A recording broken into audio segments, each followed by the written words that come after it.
¿Qué traje para conversar hoy con ustedes? Una reflexión que me hizo recuperar, digamos, trabajos que he hecho en los últimos años, un poco y hacer coincidir lecturas y reflexiones de las dos grandes líneas de trabajo que yo de manera desigual, según los tiempos, voy trabajando, valga la redundancia, en mi investigación, en mi docencia. Mi formación, un poco lo contaba Aldo, y mi trayectoria de investigación va por dos carriles que a veces van paralelos, pero a veces se cruzan, y en esta conferencia impuse dialogar esos dos carriles, que es por un lado, soy investigadora del campo de la educación, desde formada en perspectivas críticas, trabajo eh, esta cuestión de la dimensión situacional del aprendizaje. Eso me ha llevado a profundizar en los estudios sobre dispositivo escolar, pero la categoría filosófica de dispositivo y de superformatividad.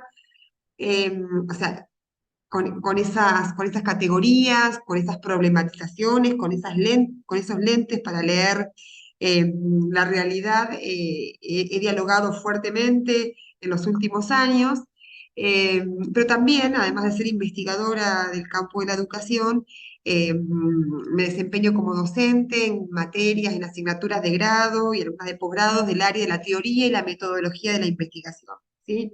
Entonces también mi formación, mis áreas de estudio, mis áreas de discusión con estudiantes de grado y posgrado tienen que ver con la reflexión sobre la investigación, sobre la práctica de la investigación, con la reflexión epistemológica.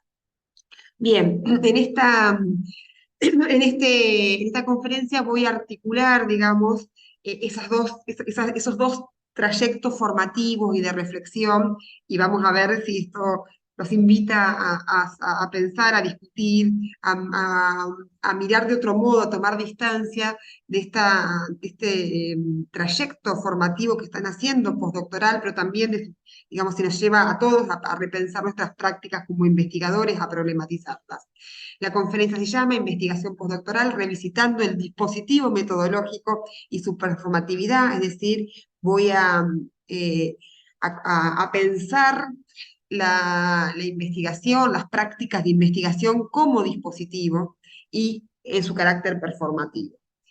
Entonces, ¿cuál es el objetivo de esta presentación? Bueno, me agarro, me tomo, adhiero a un objetivo que tiene esta formación postdoctoral que el CELEI propone. Entonces, voy a compartir algunas reflexiones epistemológicas procedentes de corrientes filosóficas críticas, con el fin de promover, como dice el objetivo que tiene este postdoctorado, otros tipos de desempeños epistemológicos para leer la realidad, asumiendo una mirada que busca desesencializar las relaciones ontológicas de carácter universalistas, fuertemente arraigadas en los modos occidentales de pensar, con énfasis, diría yo, en cómo estas ideas fuertes aparecen en el campo de la investigación, de la metodología de la investigación, de las prácticas de investigación. Voy a intentar, digamos, con estas reflexiones y con estos aportes, problematizar las estrategias de investigación, ¿no? Que desarrollamos como investigadores del campo de la educación, para decir, o del campo social, de las ciencias sociales, conceptualizando esas estrategias, esas prácticas como dispositivos que performan los objetos de conocimiento sobre los que intervienen, y analizar las derivaciones ontológicas, epistemológicas y metodológicas que implica asumir que toda estrategia de investigación, que toda práctica de investigación es una práctica performativa, ¿sí? Que performa la realidad sobre la que interviene. Para ello, mi marco conceptual de referencia se estructura en este cruce de lecturas, de estudio de varios años, ¿no? Por un lado, lo que he trabajado fuertemente en los últimos años en relación al concepto de dispositivo, entendiendo el dispositivo, esta categoría Foucaultiana que todos conocemos, tan usada, con tantas licencias y tan poco conceptualizada y mucho menos operacionalizada, o sea, dimensionalizada. Este concepto de dispositivo, a partir del recorrido por la obra de Foucault, Yo entiendo que pensar es, hablar de dispositivo, usar esta herramienta conceptual es, eh, es asumir un modo de otear lo real, un modo de analizar lo real. El concepto de dispositivo es una categoría, herramienta, ¿no? Que nos permite pensar en el sistema de prácticas, ¿sí? En el sistema de prácticas, el ámbito en el cual uno ponga a jugar esta categoría, ¿sí? Un sistema de prácticas que tiene ciertas características, ¿no? Es un sistema de prácticas, una fuerte raigambre histórica, ¿sí? Eh, prácticas que tienen el carácter de ser de tipo heterogéneo, ¿sí? Cuando hablamos de dispositivos hablamos de un conjunto de elementos heterogéneos, fuertemente praxeológicos, ¿sí? Que operan sobre un cierto dominio de lo real, de la relación del ser humano consigo mismo, con los otros o con la naturaleza, y lo que tiene una función, ese dispositivo, ese sistema de prácticas,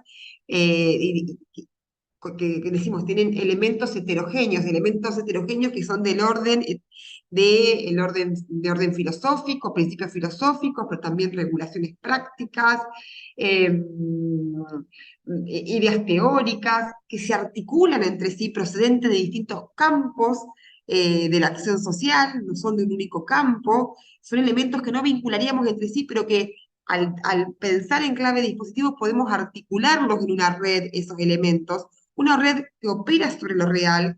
La idea de la red hace que esos elementos tengan entre sí una fuerte relación, o sea, hablar de dispositivos, hablar de una categoría fuertemente relacional. Tenemos que pensar la relación entre esos elementos praxeológicos procedentes de distintos ámbitos de la acción social y de diferentes estofas que se anudan y generan una red para operar sobre un dominio de la realidad, ¿sí?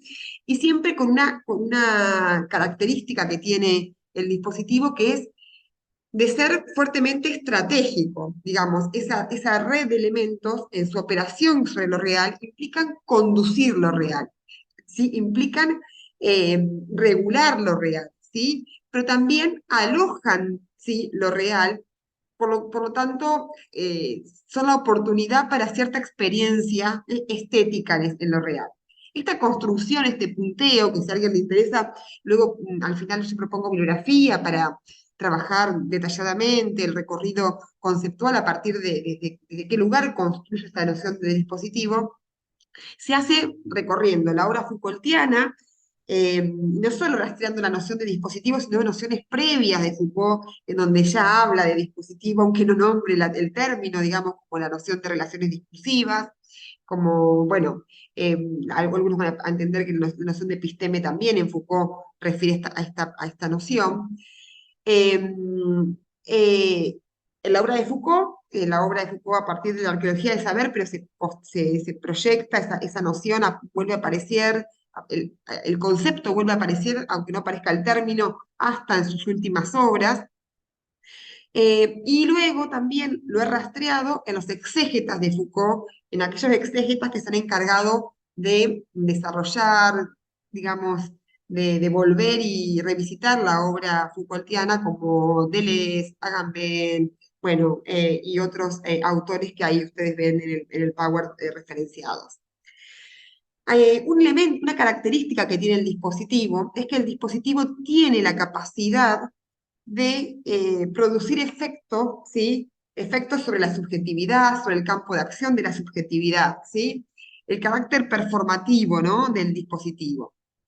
El carácter performativo del dispositivo no ha sido profundizado por los exégetas de la noción de dispositivo en Foucault, pero sí la performatividad, la categoría de performatividad, que como ustedes saben ha tenido eh, tanta, tanto ingreso, tanta, digamos, fertilidad en el campo de los estudios de género, particularmente en los estudios de Butler. La categoría de performatividad, si bien tiene su origen en el campo de la lingüística, cuando Butler, por ejemplo, la toma con una fuerte presencia del pensamiento disposicional Foucaultiano. ¿Qué significa que el carácter tiene, que el dispositivo tiene esta potencia performativa?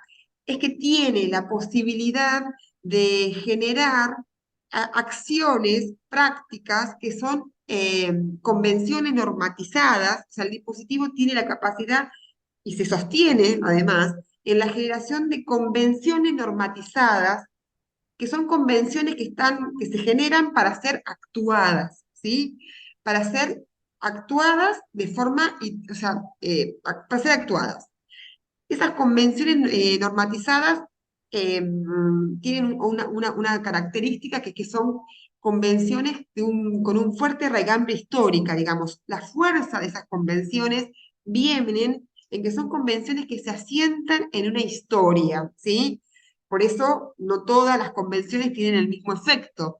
Tienen mayor efecto performativo aquellas convenciones, aquellos acuerdos normatizados que tienen un fuerte basamento histórico. Y que además, otra condición que tienen estas convenciones es que son convenciones iterativas, es decir, que se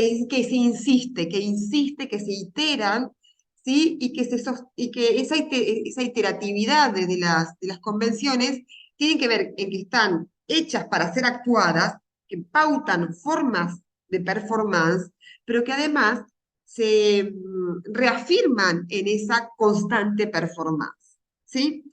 Entonces hablamos de un sistema de prácticas, cuando hablamos de la performatividad del dispositivo, de un sistema de prácticas, ahora voy a pensar en esta conferencia en ese sistema de prácticas que hacen a la investigación, voy a pensar la investigación hoy en nuestras universidades, en nuestros centros de investigación, como un sistema de prácticas heterogéneo, fuertemente relacional, dinámico, digamos, que intenta conducir, podemos pensar, hipotetizar, a la capacidad epistémica y de pensamiento de la intelectualidad hacia un lugar, que tienen efectos performativos. Es decir, que en ese sistema de prácticas, en sus convenciones, ¿sí? Y en la reiteración de sus convenciones, producen efectos, ¿sí? Esa es una línea de conceptualización, de marco conceptual, que va a volver a aparecer a lo largo de la conferencia, aplicado al campo de la investigación. Y la otra línea conceptual con la que pongo a dialogar, porque dialoga perfectamente, es con los aportes de un autor que yo sé que a Aldo le gusta mucho, que es John Locke, ¿sí? Brevemente les explico quién es John Locke, por si no lo conocen. John Locke es catedrático en el Departamento de Sociología y el Centro de Estudios de la Ciencia de la Universidad de Lancaster. Perdón, es uno de los principales autores de la teoría del actor red y ha publicado un gran número de artículos y varios libros, entre los que yo destaco un libro que se llama After Method, Mess in Social Science Research, que es del 2004. Es un libro que está en inglés, no está traducido al español, pero un poco las ideas que yo traigo acá, porque me parece que dialogan muy fuertemente con esta idea de pensar el sistema de prácticas de investigación como dispositivo y pensar su performatividad, es este texto de Law. En este texto de Law, en After Method, ese es un libro sobre metodología de la investigación, que como le decía está publicado en inglés, está publicado en el Reino Unido, en Estados Unidos y en Canadá. En el año 2004 se publicó. En el caso de Argentina, yo no rastreo en el resto de los países de América Latina, pero en Argentina hay varias referencias al texto de Law en el ámbito básicamente de los estudios de sociología de la ciencia y la tecnología, pero no se advierte una presencia de este autor como autor de consulta en el área de la metodología de la investigación. Digamos, no es un autor que se lea cuando se estudie metodología de la investigación. Se leen otros, se lee a Sampieri, por ejemplo, se leen otros autores, algunos argentinos, pero no nuestros autores. Lo, en su libro, critica los fundamentos filosóficos de las metodologías de las ciencias sociales y también de las ciencias naturales, porque él no solo toma, hace en su libro de metodología, va a ejemplos y analizar trabajos de ciencias sociales, sino también de ciencias naturales. Y en su crítica a los fundamentos de estas metodologías, él indica que las metodologías vigentes son la puesta en acto de un Hola, conjunto de Sune, ahora te las anteojeras, paso. perdón, Hola, perdón, Sigo. Algún micrófono que se abrió sin querer, no me pasa nada. Les decía, él va a cuestionar, digamos, lo que denomina un conjunto de antiojeras conformadas por ciertos supuestos, ¿no? Que él denomina que son supuestos euroamericanos, ¿sí? O sea, critica fuertemente, podemos pensar, la filosofía hegemónica en el norte global, ¿sí? Europa y Estados Unidos. ¿Cuáles son estos compromisos metafísicos que él critica y que dice que comparten, digamos, quienes hacen ciencia en el norte global?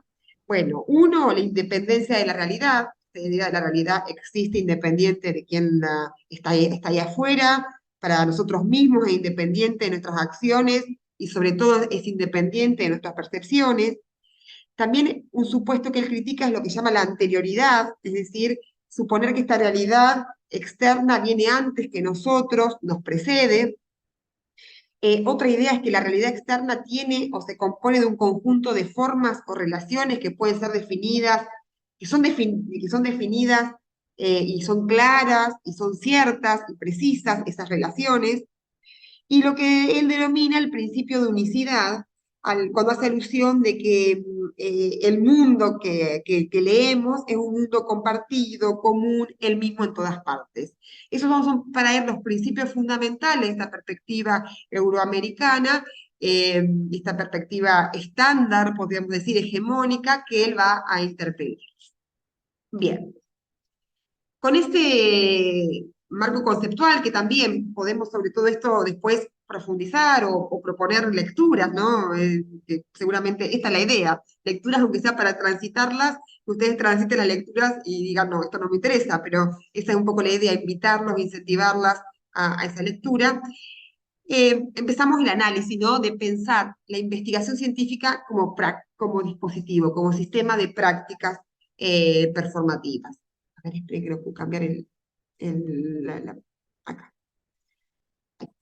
Bien, entonces, pensar la investigación como dispositivo, en primer lugar, supone entender que cuando hablamos de investigación, ¿sí?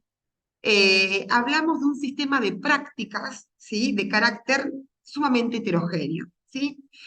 Y el campo, al menos en Argentina, el campo de la metodología de la investigación, o cierto campo de la metodología de la investigación, eh, podríamos decir, los teóricos de la metodología de la investigación que piensan la metodología como ciencia reconstructiva, no como disciplina que a priori va a decir las reglas del buen conducirse como investigador o investigadora, sino la metodología como una ciencia, una disciplina, mejor dicho, una disciplina de estatus raro, donde se ubica en el campo de las ciencias, pero de una disciplina que reconstruye a posteriori las prácticas que los y las investigadoras desarrollan cuando hacen efectivamente ciencia.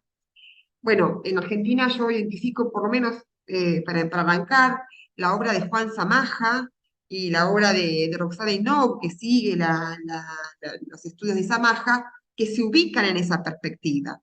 Estos autores reconocen, ¿sí?, que cuando hablamos de investigación hay que pensar en diferentes dimensiones, van a decir ellos, de la investigación, o podemos decir nosotros en diferentes sistemas de prácticas que se articulan entre sí, porque no son sistemas independientes, sino que están relacionados entre sí, que son estratégicos, ¿sí? Y que condicionan el producto de la investigación científica, ¿sí?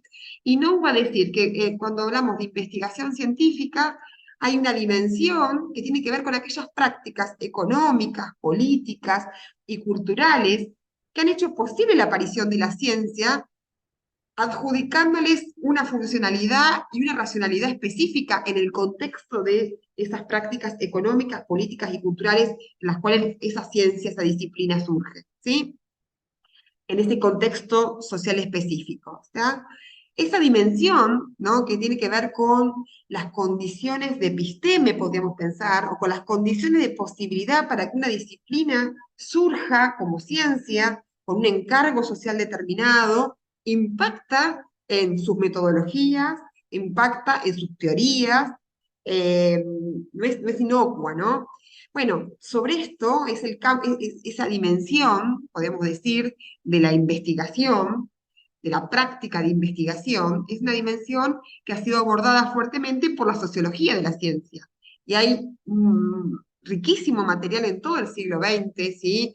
De los estudios de Bourdieu, desde los estudios de Norcetina, desde los estudios, bueno, múltiples estudios que desde el campo de la sociología de la ciencia analizan cómo justamente la condición histórica de producción de los conocimientos científicos en las disciplinas impactan en esos conocimientos, condicionan nuestros métodos, nuestras teorías, nuestros conceptos y demás. Esa es una dimensión, ¿sí? Un sistema de prácticas que atraviesa la práctica científica, porque esto que es histórico también es contemporáneo. Hoy nuestras prácticas científicas están, hoy nuestras disciplinas, su funcionalidad, su racionalidad contemporánea, están atravesadas, impregnadas por prácticas económicas, políticas y culturales, ¿no? Que hacen, que impactan en las categorías con las que pensamos, que impactan en los problemas por los que nos preocupamos, por las formas de abordar esos problemas y demás, ¿sí? La irrupción de las neurociencias como megaclave explicativa de todo, digamos, es un claro ejemplo, ¿no? De esta influencia, de cómo la investigación no se puede pensar descontextualizada de las prácticas económicas, políticas y culturales del contexto social en el cual nuestras disciplinas y nuestra práctica científica se desarrolla. Esto está muy claro y muy denunciado y enunciado en el campo de las ciencias naturales, ¿sí? Hay múltiples estudios de sociología de la ciencia que muestran cómo los objetos de las ciencias duras, van cambiando, ¿sí? Y por lo tanto los problemas van cambiando y van cambiando las formas de abordar esos problemas y van cambiando las técnicas para abordarlos y cambia, por supuesto, y eso condiciona el producto de la ciencia, las teorías, las hipótesis que vamos generando en función de estos intereses que atraviesan la ciencia en tanto es una práctica social. ¿Está? Hay un estudio en Argentina de hace unos años, ya de una década, de Pablo Kramer, de la Universidad de Quilmes, por ejemplo, que analiza cómo el campo de las ciencias agronómicas, ¿no? Los estudios agronómicos fueron pasando cambiando su objeto de estudiar el contexto de la producción y la vida rural, digamos, en sus orígenes, a estar hoy estudiando genéticamente las semillas y sus modificaciones, ¿no? Y cómo ese cambio de objeto de las ciencias agronómicas responde justamente al contexto de el desarrollo del monocultivo, de la concentración de las tierras en pocos capitales, de la incidencia de los laboratorios como espacios de financiamiento de la investigación, de las universidades y demás. Bueno, digo, no es un tema solo de las ciencias sociales y humanas, es fuertemente en todas las ciencias. La otra dimensión tiene que ver con las prácticas institucionales. Miren ahora, las prácticas institucionales, ¿no? Esto lo hemos hablado en otros encuentros de postdoctorales, ¿no? El modus operandi de la producción y la reproducción de la actividad científica en las sociedades contemporáneas y también la posición de que es subjetiva, la identidad de ser investigador e investigadora, está muy influenciada por las culturas institucionales, por las regulaciones institucionales. No es lo mismo investigar ser cientista de la educación en la universidad A que en la universidad B, en el país A que en el país B, ¿sí? La antropología de la ciencia se ha dedicado a estudiar esta dimensión, ¿sí? Entonces, ese es otro sistema de prácticas que articulan y que hacen a la práctica científica. Es la red. Prácticas económicas, políticas, culturales, institucionales, prácticas lógico-inferenciales involucradas en el proceso de investigación. También hay prácticas de pensamiento que no se pueden pensar desarticuladas de las otras prácticas porque hacen red, se articulan, se retroalimentan, se impactan entre sí. compromisos ontológicos, nosológicos, filosóficos, que también circulan y son, digamos, están implicados en la producción de conocimiento científico, forman esta red que es el dispositivo de la práctica de investigación. La filosofía de la ciencia se encarga de estudiarlos, pero acá lo pensamos en clave de dispositivo articulados en una red, que no podemos pensar esos compromisos independientes de las prácticas económicas de contexto y separados de las prácticas institucionales del lugar donde desarrollemos nuestras investigaciones. Y después están las condiciones operativos procedimentales, es decir, los cánones metodológicos que se han ido consolidando como buenas prácticas, como prácticas validadas en el marco de comunidades disciplinarias o científicos profesionales, pero que también no se pueden pensar desarticulados, sino en clave de red. Pensar en clave de estas prácticas de investigación, en clave de dispositivos, pensar todas estas dimensiones articuladas entre sí, interactuando relacionalmente y estratégicamente. Podemos volver sobre esto, pero quiero apurarme porque me demoré demasiado. En este cuadro, digamos, esta imagen que es de Inoue 2012, lo que muestra es esto gráficamente, ¿no? No es una red, pero podríamos jugar para hacer esta red, ¿no? Esta metáfora de la red del dispositivo, ¿no? Se tratan de dimensiones, entonces, estas que fuimos nombrando, que no están puestas unas al lado de la otra, sino que se implican, dice Inoue, de un modo semejante a como lo hacen el afuera y el adentro una banda de Moebius. Recorriendo una de ellas, se pasa a la otra. Todas ellas se integran con esa única realidad compleja, multifacética, plurideterminada, que llamamos práctica científica. ¿Sí? O sea, para mí este argumento me permite pensar en que, y no me hace reafirmar la idea de que tenemos que pensar nuestras prácticas de investigación en clave de dispositivo. En primer lugar, en tanto está este sistema de prácticas, ¿sí?, heterogéneas que hacen red y que no podemos, por eso es tan difícil cambiar una técnica, innovar en una técnica, porque en realidad es esa red articulada la que hay que pensar de otro modo. Ahora bien, ese sistema de prácticas tiene un carácter performativo, ¿sí? Y acá, ahí vamos a dialogar con Lo, ¿está? Lo nos dice, y nosotros adherimos a esta idea, de que la realidad es performada por las prácticas de conocimiento, por las prácticas de investigación, ¿sí? Diferentes prácticas científicas sobre un aparente dominio idéntico de la realidad tienden a producir no solo perspectivas distintas, sino también realidades distintas, ¿sí? Eh, lo va a ejemplificar con estudios del campo de la medicina, ¿no? Cómo sobre el mismo objeto, abordajes diferentes, prácticas científicas diferentes sobre el mismo objeto, producen no solo miradas diferentes sobre el objeto, producen objetos diferentes. Él ahí trabaja, no sé si a alguien le interesa, con los estudios de Anne-Marie Moll, que son estudios de la medicina.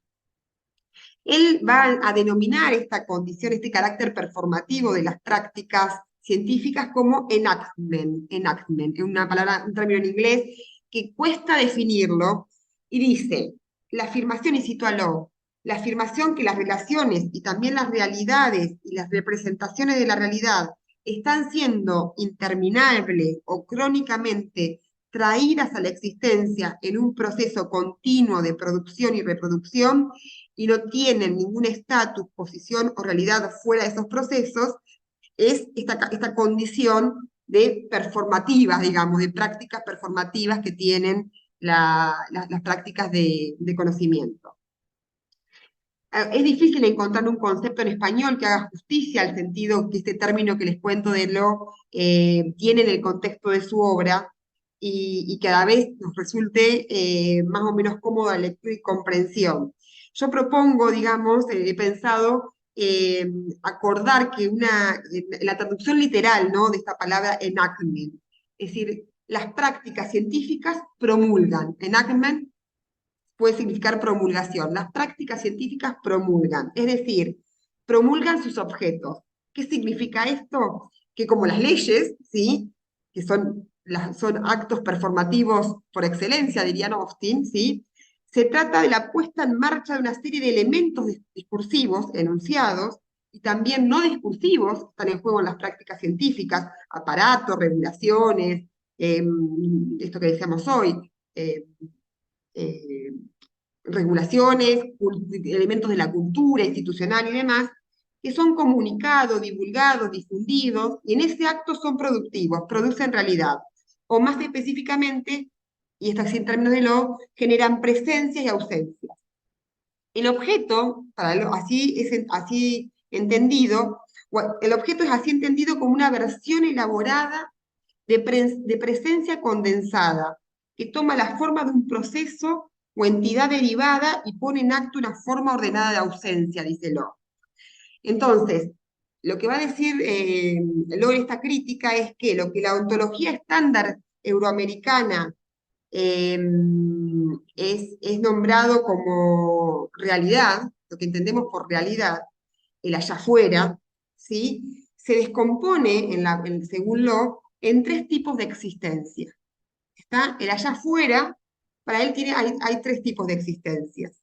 Las presencias, las ausencias manifiestas y las ausencias como alteridad, ¿sí? Y que todas ellas son producidas por los dispositivos de saber, entre ellos las prácticas de investigación. Por supuesto que las prácticas de investigación no son los únicos dispositivos de saber, pero son dispositivos de saber.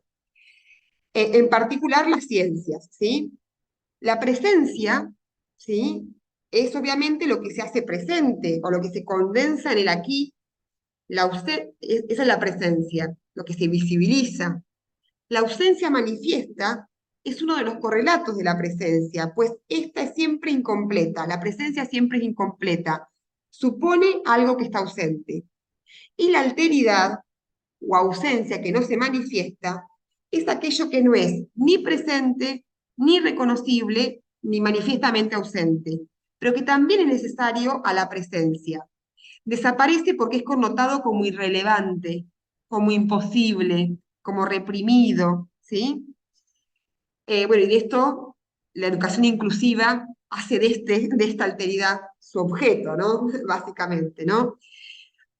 Otro elemento vinculado a esta ontología, que me pasé, perdón, ahí, no pasé el flyer, un poco estaba ahí sintetizado las ideas, por ahí más fácil. Los objetos pensados de esa manera, digamos, o sea, la realidad pensada en estos tres tipos de existencia, también supone pensar a los objetos a los cuales referimos como múltiples, como fractables, como con conexiones parciales, indefinidos y fluidos, ¿sí? Es decir, un conjunto heterogéneo de prácticas científicas o de saber más ampliamente, si vamos más allá del campo científico, produce objetos heterogéneos. De eso se trata la multiplicidad, va a decirlo. No se trata de diferentes perspectivas sobre el mismo objeto, sino diferentes objetos que dicen ser el mismo. Con las diferentes prácticas se superponen de manera variable esos objetos, hay interferencia entre los diferentes objetos. También, ese objeto que es la educación inclusiva, digamos, la obra del CLE, la obra de Aldo, da cuenta de estas superposiciones, ¿no? De objetos. La ciencia estándar ha encontrado formas de reconciliar las diferencias y evitar la multiplicidad, ¿sí? Abogando por la unicidad de lo real. Así encontramos narraciones únicas que unen suavemente las diferentes versiones conformando un solo objeto coherente, racionalizaciones, sumisión de unas versiones sobre otras, ¿sí? Esta idea de la sumisión, ¿no? Exclusión mutua de versiones contradictorias, creación de objetos diferentes o de objetos compuestos, etc. Pero siempre las relaciones entre esos objetos múltiples son parciales, ¿sí? Son siempre parcialmente coordinadas y siempre muy complejas. Hay una idea que está en este autor que me parece súper interesante, que él propone imaginar que asistimos a un mundo de objetos fractales. Un objeto fractal sería un objeto que es más que uno y menos que muchos. La metáfora esta del objeto fractal proviene de la matemática. Así como una línea fractal es una que ocupa más de una dimensión, pero menos que dos, en un mundo que es más de uno y menos que varios, interesa aquello en el que está en el entre, ¿no? La idea de pensar en objetos fractales también implica pensar en ese espacio interseccional, digamos, no sé si la palabra interseccional, en el entre. En síntesis, y lejos de aparecer claros y distintos, los objetos que nuestras prácticas de conocimiento, nuestras prácticas de investigación producen, son indefinidos, fluidos, superpuestos, a veces contradictorios. Eh, ¿Cuál sería la forma de acercarnos a esos objetos? A través de una praxeología, es decir, de un registro de las prácticas de conocimiento que permita investigar las vidas inciertas y complejas de los objetos en un mundo donde no hay clausura, donde no hay unicidad. La praxeología tendrá que explorar la promulgación continua de objetos, la performatividad continua de objetos, la multiplicidad de los mismos y las formas que interactúan entre sí. Esa sería la derivación ontológica de pensar las prácticas de investigación como dispositivo. Pero también hay una derivación epistemológica, ¿sí? ¿En qué consiste ese proceso performativo? La interrogación epistemológica implica interrogar cómo es que la práctica de investigación es performativa, cómo se da esa performatividad, qué procesos llevan a la producción de objetos y de verdades sobre esos objetos. Existen, en el caso de la ciencia, un conjunto de prácticas más o menos rutinizadas, dispositivo, por eso es dispositivo, ¿no? En el marco de las cuales se producen los objetos y las representaciones o conocimientos sobre los mismos. Este contexto de prácticas en el cual se construye el conocimiento científico también es conceptualizado por un concepto con un neologismo en realidad en inglés, que es hinterland, ¿sí? La idea de espacio de tierra. ¿Y cómo lo define? Lo define como dispositivo. Escuchen la definición de Land, de Lo sobre digamos, cómo se da este proceso de producción de objeto. Dice, es un haz de relaciones entre literatura y materiales, indefinidamente extendida, más o menos rutinizada y costosa, que incluye enunciados acerca de la realidad y las realidades en sí mismas. Incluye los dispositivos de inscripción y pone en acto una topografía de realidades posibles, imposibles y probables. Una metáfora concreta para la ausencia y la presencia, ¿sí? También propone eso. Este concepto del hinterland, eh, tiene como antecedente, incluye la categoría de dispositivos de inscripción del Laturi Bulgar del 86. Con este concepto, estos sociólogos de la ciencia destacaban el papel performativo de los aparatos, el papel instrumental del laboratorio que transforman fragmentos de materia en una representación figuracional de esa materia. Con ello quisieron enfatizar en que en el proceso de producción de conocimientos científicos, la materialidad de la cosa se pierde. El material de trabajo se transforma en inscripciones, huellas, diagramas, figuras, documentos escritos que representan a la sustancia material. Lo mismo nosotros, ¿sí? Nuestros trabajos empíricos siempre suponen una retranscripción y el pasaje de una materialidad, que es la vivencia, la experiencia, lo que, digamos, aquello que investigamos en una otra materialidad, que es la transcripción, que es la forma de representación de esa realidad. Ellos dicen, sin un bioensayo, por ejemplo, ciertas sustancias no podrían decirse que existen. No se trata simplemente de que los fenómenos dependan de cierta instrumentación material. Más bien, los fenómenos están constituidos completamente por el ajuste material del laboratorio. Pensemos en nosotros, en nuestro trabajo, que hay algo de laboratorio también, ¿no? Las realidades particulares son construidas por particulares dispositivos y prácticas de inscripción.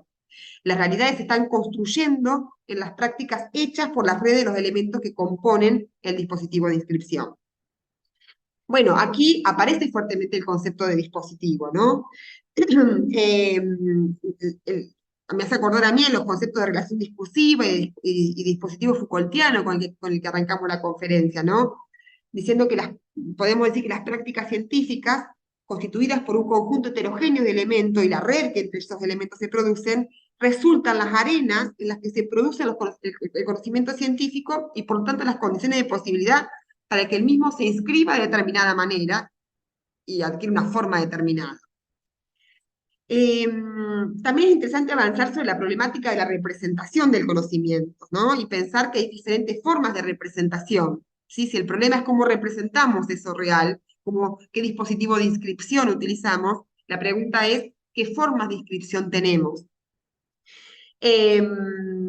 Bueno, aquí él, por ejemplo, en su obra analiza las formas de inscripción de otras prácticas de saber, ¿no? Entonces compara cómo los geólogos inscriben y representan ciertas formaciones geológicas y cómo pueblos originarios de su cosmología las representan, ¿sí? Y analiza esas dos prácticas de saber con sus formas de inscripción. Eh, bueno, la práctica, las formas de inscripción en el campo de la ciencia en general es narrativa, letrada, única, estable, ¿sí? Mientras otras formas de inscripción que salen del campo de la ciencia pueden ser más metafóricas, más cambiantes, estratégicas, no dicotómicas, ¿sí? Él va y esto es interesante para el campo de la ciencia porque también Samaja lo hacía, va a reivindicar la alegoría como recurso, ¿no? En el campo de la ciencia para dar cuenta de las ausencias, de la ambigüedad, de la ambivalencia, ¿sí? Y bueno, podemos volver sobre este valor de la analogía. Él propone recuperar la analogía como estrategia que utiliza lo que está presente como forma de enredar la ausencia, que pone de manifiesto lo que de otra manera es invisible, que amplía el ámbito de visibilidad configurando nuevas realidades que den espacio para la ambivalencia y la ambigüedad. Dice, para ello, la ciencia va a tener que superar la forma estándar letrada de representación y avanzar sobre formas no lingüísticas, imágenes, temores humanos, máquinas, conversaciones, sucesos, edificios, otras formas de representar sus objetos. Dice, si bien la ciencia ha confinado la alegoría al campo del arte, el modo de representación de las ciencias es una alegoría que oculta tal condición de alegoría. La ciencia en sí misma ya es una alegoría, pero que no reconoce esa condición. Y que en la ciencia lo que hay como forma, digamos, dominante de alegoría es la representación literal, ¿sí? La descripción directa. Elogia la descripción simple de la ciencia. Entonces, lo que estamos argumentando es que allí donde hay representación hay alegoría. No es que no hay alegoría, sino que la ciencia encubre el carácter alegórico que tiene sus formas de representación de la realidad. Habría que pensar, como decía un poco antes, qué otras formas de representación, qué otras formas alegóricas podemos echar mano. La última derivación, y podemos abrir la conversación, ahí me pasé de largo, ahí está, tiene que ver con la derivación metodológica de pensar estas prácticas, las prácticas científicas como dispositivo y performativas. La primera consecuencia de pensar de esa manera la práctica científica es que estamos digamos, exigidos y exigidas a pensar el método de un modo más amplio, más flexible, más generoso, y en ciertos aspectos muy diferente a la de muchos de los entendimientos convencionales sobre el método, ¿sí? Al mainstream, ¿sí? La variedad metodológica no es un problema solo de las ciencias sociales, ustedes sabrán, en donde el método, como diría Feyerabend, es una bestia de múltiples cabezas, heterogéneo en sus pretensiones y en sus prácticas.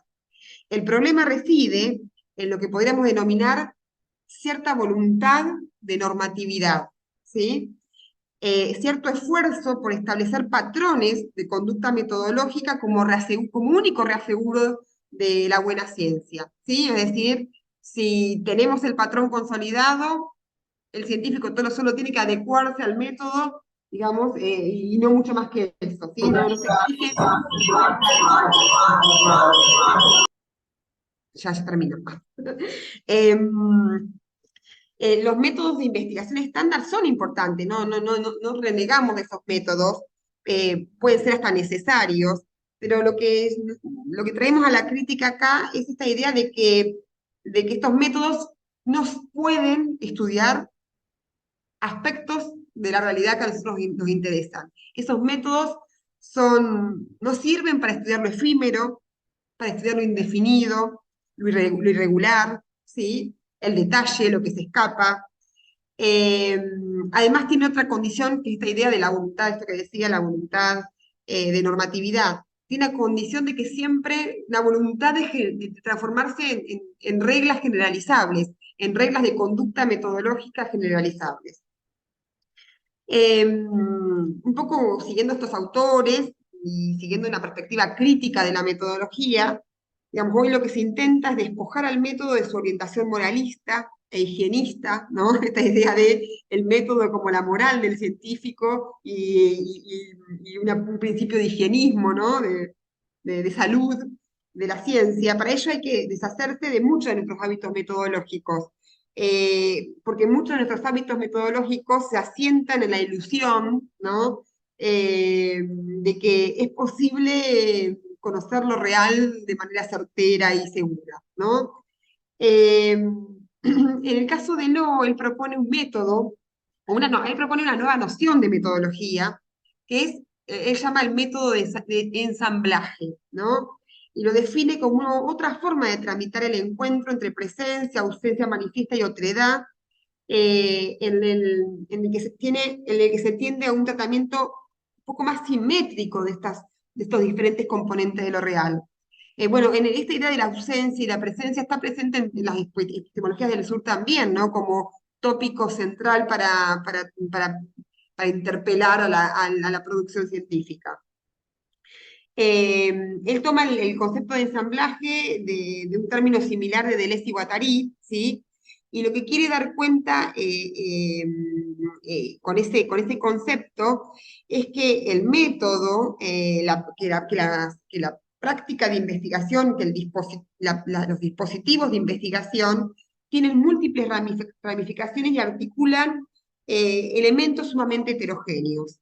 El método se extiende mucho más allá de los límites que normalmente imaginamos, más allá de los cuestionarios, de los protocolos de observación, del instrumento de entrevista, digamos, de esa técnica que armamos.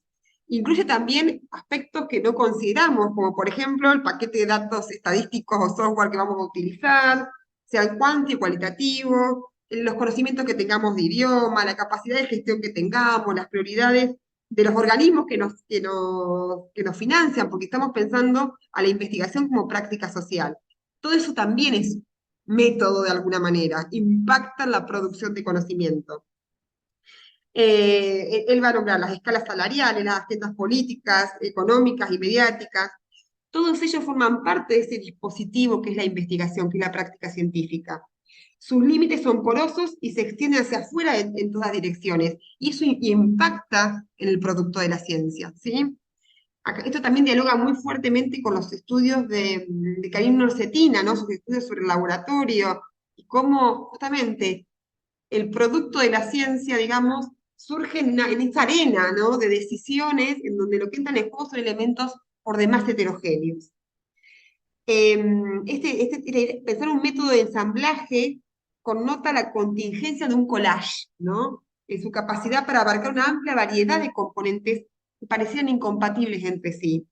También tiene la virtud de dar cuenta de la actividad y de las prácticas de investigación efectivas, ¿no? Cómo efectivamente uno hace investigación, en lugar de referir a procedimientos estáticos, repetibles casi automáticamente, sin innovación. Este método de collage puede ser entendido como resonancia, esto es, funciona mediante la detección y la creación de periodicidades en el mundo, basado en una ontología que asume lo real, que asume la allí afuera, como abrumador, como excesivo, como enérgico, como un conjunto de potencialidades y un flujo en última instancia indecible. El método, en tanto resonancia, reconoce que detecta y retransmite solo algunas periodicidades, solo algunos patrones, solo algunas formas, silenciando necesariamente otras. Lo reconoce. Y en este proceso de dar visibilidad y enunciabilidad a ciertos aspectos de lo real, genera distintos bienes, genera verdades, errores, distribuye poder, sentencia lo bello y también lo bueno y correcto. Por ello, la discusión metodológica excede el campo epistemológico-metodológico y se transforma en una cuestión política, estética, ética. En las decisiones metodológicas no hacemos otra cosa que establecer ese régimen de presencias, de visibilidades, de verdades, de empoderamientos y de bellezas. Y pensar luego la práctica de investigación, bueno, y esa me parece que es la principal consecuencia, ¿no? Y derivación de esta lectura de la práctica de investigación como dispositivo. Poner en valor la dimensión política y ética, ¿no? Imbricada en nuestras prácticas de investigación, en nuestras decisiones como investigadores. Dejar al descubierto los diferentes regímenes ontológicos, epistemológicos y metodológicos que instauramos con nuestras prácticas. La invitación es a militar, ¿no? Porque creo que porque es político, es militar, ¿no? En el campo de la ciencia por posturas más inclusivas, y por ello no hay otra forma de militar, es condición para militar por una metodología más inclusiva, pensar nuestras prácticas de investigación como prácticas vulnerables, múltiples, modestas, inciertas, diversas, humanas, demasiado humanas. Así termino y conversamos. Acá les dejo, después paso el PPT a Aldo, la literatura de base, digamos, para este trabajo, el texto de Lo, un par de trabajos míos y el texto de No. Muchas gracias.